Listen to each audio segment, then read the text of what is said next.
Oh, hello, this is Tak Chung from Walk with Tak. Welcome to my YouTube channel. If you enjoyed this video, please like, subscribe, and share. Please feel free to write to me at walkwithtak@gmail.com if you have any questions regarding to this video or any other video that I've posted in the past. If you have any video that you would like me to make, please let me know. I'm looking forward to hearing from you. One of the greatest pleasure in home cooking is to take advantage of what is available to me and to cook something that is both interesting and creative. I designed my fast cooking system specifically for this purpose, and with flavor chasing, advanced prepping, stir frying, and template-based cooking, I'm able to use whatever that I have on hand, and on top of that, I'm able to make them in such a way that I would like to have on that particular day, and it gives me a lot of flexibilities. In this video, I would like to show you how I use my fast cooking system to take advantage of the vegetables that have been provided to me by my neighbors. I have used most of them, but I have some left over and I would like to use them up. And one of the ingredients that I have is zucchini. I have already prepped the zucchini, but the pieces is bigger than what I want, particularly when I want to fit them into a fried rice. So what I want to do is that to chop them up into smaller pieces. And I use this manual hand chopper that are given to me by my friend Regina. And this manual hand chopper is really handy. It will allow me to cut ingredients into the size that I want. So in addition to the zucchinis, I also have some broccoli I already cut up. So now I'm going to use it to cut this broccoli into also to small pieces that will fit the fried rice. It is another important advantage to cut them into small pieces because they will be able to cook faster. I also use some pepper and I cut them into small pieces as well. And then I find that I have some egg. Recently, I have been making a video about just how to do spot seasoning on different type of woks. And to test the seasoning, I fry eggs. And here I have the eggs that I fry from doing those testing. Well, it's no point to throw them away, so I'm going to chop them up into pieces so that I can fit them into the fried rice. Since I have most of these ingredients already prepped, all I need to do is to cut them into the size that I want.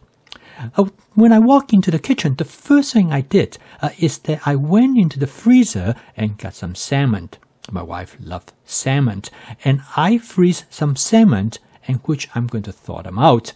And I freeze the salmon in this package and I cut them into small pieces so they are able to thaw out in about 10 minutes. So I'm now all ready to cook.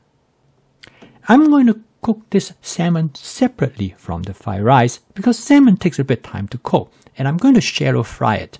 And there's advantage of shallow fry them because I'm able to char the skin to give it a nice crispy texture. There's one advantage, have the salmon already cut into small pieces because they cook much faster.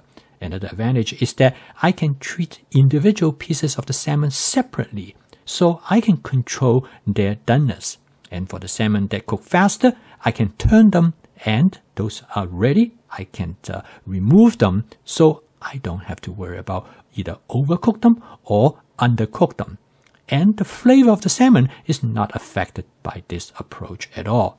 After I finish cooking the salmon, I'm going to set them aside, and then I'm going to chop them up into small pieces so they will fit into the fried rice as well.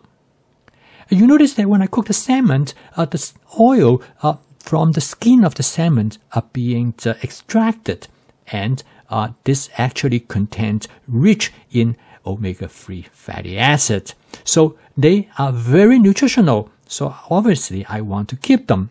So I'm going to cook about 3 cups of rice that I have cooked earlier, and they have been in the refrigerator for about 24 hours. And it's important to keep the rice in the refrigerator for at least 24 hours before you use them to make fried rice, because this way they will not stick and burn to the bottom of the wok. And I use this really nifty tool, which frequently referred to as a hamburger masher. And what it designed originally is for mash up hamburger meat.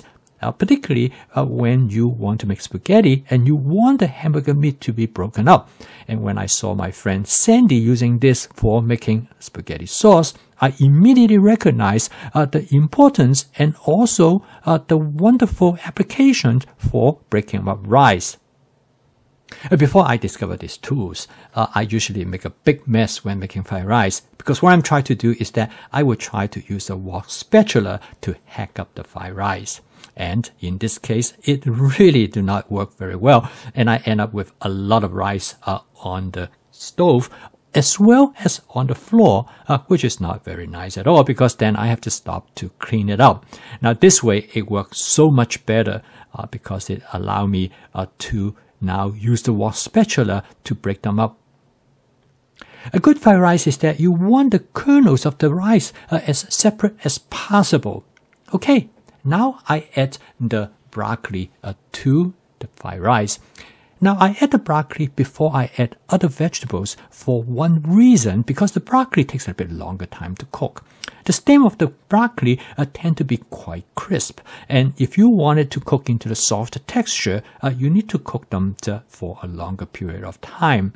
And when you compare to other ingredients, the broccoli takes longer to cook. Now this is a good demonstration of a stir-frying technique known as sequential stir-frying. And using this technique, you can cook different ingredients for different period of time. And next, I add the zucchini to the fried rice. And you notice that zucchini also cut into small pieces. This actually is really important. This is the first time actually I tried this approach.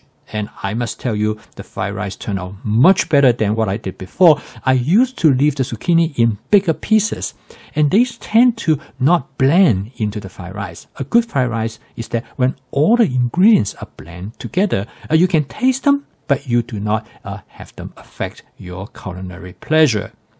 Okay, now the fried rice is almost done. And the next step is that I'm going to finish adding the remaining ingredients to the fried rice. And next, I cut up some pepper for the fried rice. This actually is a mixture of several different kinds of pepper. Again, cutting the pepper up is really an important part because if the pepper is too big, it will actually affect your culinary enjoyment. The next step is to add the egg, which I have cut up. This actually is a very good use of the egg that I fried for my video on spot seasoning. So this is a good way to make use of all the ingredients that I have available. I'm going to season the fried rice with my Wok with Tak basic seasoning mix. This seasoning mix is designed to enhance the umami flavor of the fried rice, to provide the dish more savory.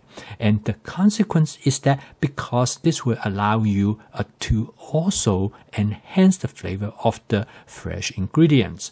Because if you flavor it too strong, it will overwhelm the natural flavor of the ingredients.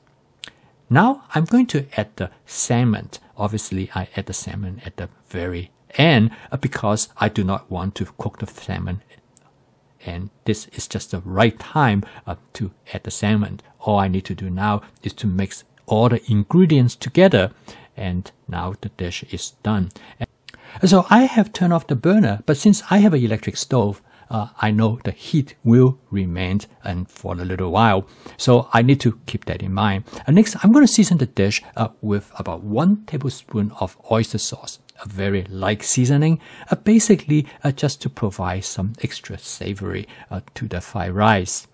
A few quick mix, the dish is done. This is a good example of template-based cooking, because when you cook with templates, you use a set of basic guidelines. A template do not specify individual ingredients or specify the type of flavoring that you should use, whereas a recipe, you have all those specifications. So the template gives you a lot of flexibility to make changes based on what is available to you. This fried rice dish, in fact, is a combination of all the 4 different attributes of the fast cooking system. Of course, stir fry is the engine that drives the fast cooking system.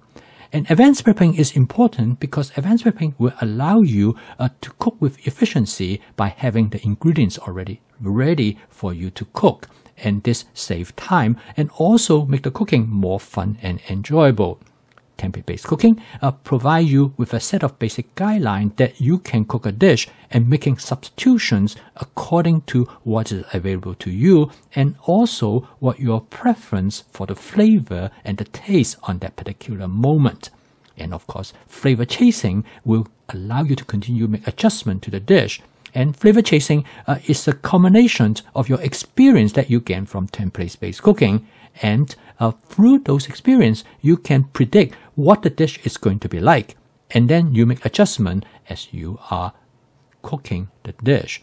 So as a whole, the fast cooking system is designed in such a way that will allow you to put a meal on the table in about 20 minutes because you already have a lot of ingredients available to you. So you don't have to worry about prepping.